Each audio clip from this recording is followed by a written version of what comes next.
Hello and welcome to this Techarati interview series ahead of Cloud and Cybersecurity Expo on the 8th and 9th of March at Excel London.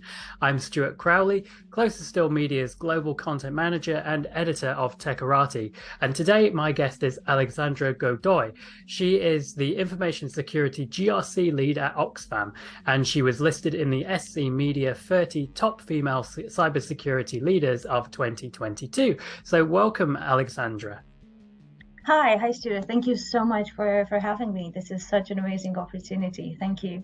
Oh, good. I'm very glad to have you. You're going to be joining a panel at Cloud and Cybersecurity Expo on the top 5 reasons or top 5 lessons around staffing and well-being. So, with that in mind, what do you feel might be the biggest cybersecurity challenge that's facing C-level executives and cybersecurity leaders in the next 12 months around staffing and well-being issues? You always have to be on point as a security professional, cybersecurity professional, and it's you always have to be ready with a lot of information. You have to be on top of everything with all the news that are happening and all the incidents that are happening constantly around the world, and also trying to maintain the goals of the business at the end of the day is sometimes difficult, but don't get me wrong, it's really enjoyable. At the same time, I guess everyone that does security enjoys this aspect. Otherwise, I don't think they would do it. How do you do that yourself? How do you maintain your knowledge and keep abreast of cybersecurity challenges and attacks and news that's going on in the world? I mean, it will sound silly, but first point is Twitter and everything that happens there. Everybody seems to be there.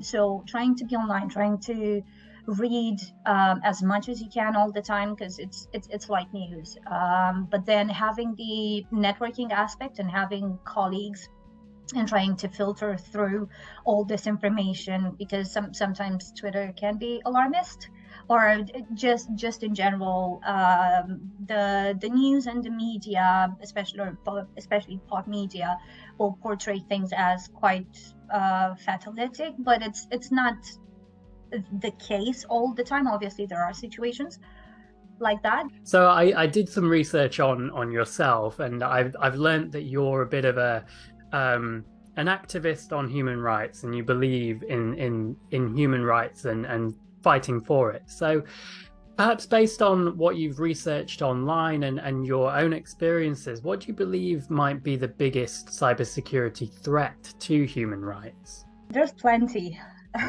unfortunately.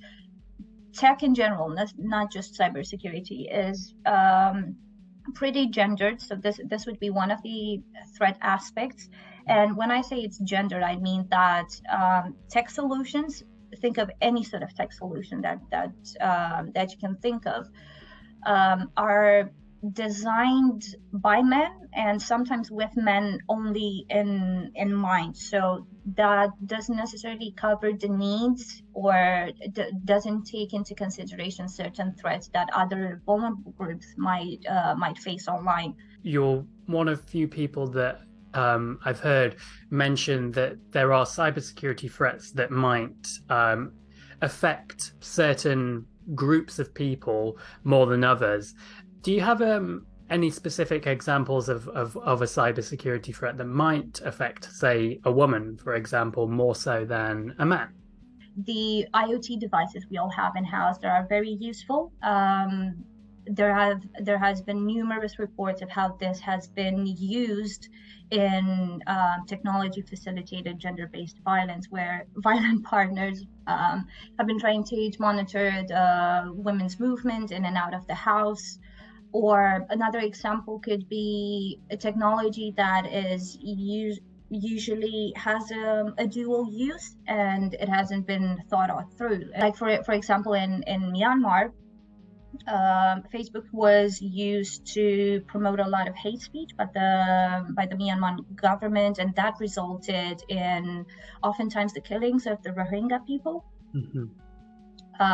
And this is I feel like a really good example of the dual use technology, in which something was designed for something, but it can be used with nefarious motives, and it's not regulated, it's not thought of through thoroughly, and it unfortunately it resulted in people dying, not just their rights being taken away or anything. People actually died, unfortunately. Do you think that this element of human rights in cybersecurity, do you think it gets overlooked? It does feel like way, to be honest. Going through the methodology and all the documentation that we have and the things that we're being taught, even in universities, because I'm doing a master's right now, so this is a timely conversation. Right. I don't necessarily see as intimate partners being put there as a threat actor, or oftentimes, even if we do recognize that governments can be a threat actor, we don't look more into the effect this has on general population. It's still thought of in terms of it's still pretty militarized, in which we just think about the security and the perimeter in terms of in military terms of it, not how this affects people at the end of the day. How would you describe an ideal cybersecurity work culture? I've read some things around cybersecurity professionals feeling very burnt out, and lots of things are expected of them, having to work weekends, for example. So what would you say is your ideal work culture? Considering the lack of security professionals in the entire world, I don't think this is something that we can avoid. I'm not saying burnout. I'm definitely not recommending burnout, but there are other methods that we could help security professionals to not reach that stage. First of all, would be for people at in management teams and C-level to understand that they need to invest in cybersecurity. It's not going away. Threats won't go away. If anything, they'll probably just get worse and worse as technology evolves it, and as attackers find new ways almost every day to attack and cause real damage. Second would be just talk with the security, like with the people that you hire in cybersecurity, see exactly what they need. Oftentimes, yes, I do have to work weekends, or I have to work till very late, and that's fine. I do this because I'm passionate about the work that I'm doing. But I also have this agreement with my manager that if that happens, I'll just take toil. I'll just have a mental day off the next day or whenever I feel it, because you cannot just constantly do firefighting without getting that burnout. But having your manager or your team members understand that, okay, I need some time off. I'm not able to focus on the work that I need to do. Just I'll be back tomorrow, or I'll be back in a week. That's absolutely fine. Having, first of all, you as a professional understand that you need time to unwind and relax a bit, and also having a supportive manager or company that understands that, okay, you're given 120% all the time, but sometimes you still need to take care of yourself, and that's absolutely fine. It feels like that's the key for finding that balance between, yes, I'm dedicated and I'll give it my all, but I also need to take care of myself in order for me to make sure that I can continue to give it my all. What do you think could be done to tackle this this proposed cybersecurity talent shortage? Probably it will be good if these conversations about security get normalized. Like right now, even outside trying to think about how the cybersecurity sphere interacts with the rest of the world. We have a very technical language, understandably so. We're technical people, but I feel like sometimes it's hard for non-technical people to understand what we're talking about. So they have that automatic thought of, oh, I don't understand this. I'm a bit scared, so I will never touch it. So just having more open conversation.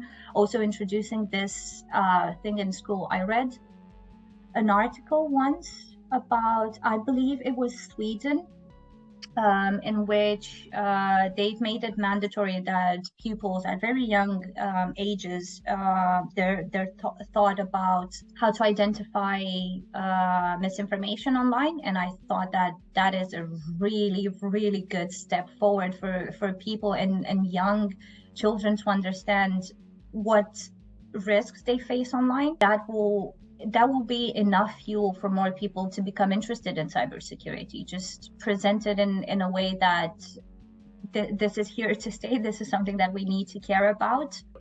So you mentioned having conversations and keeping the conversations going and possibly exposing more people to these matters.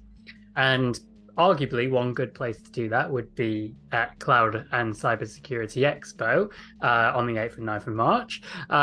So, what do you personally believe is the value of in-person events like this? And why would you encourage people, business leaders, to come along to this event and possibly to even come to your session?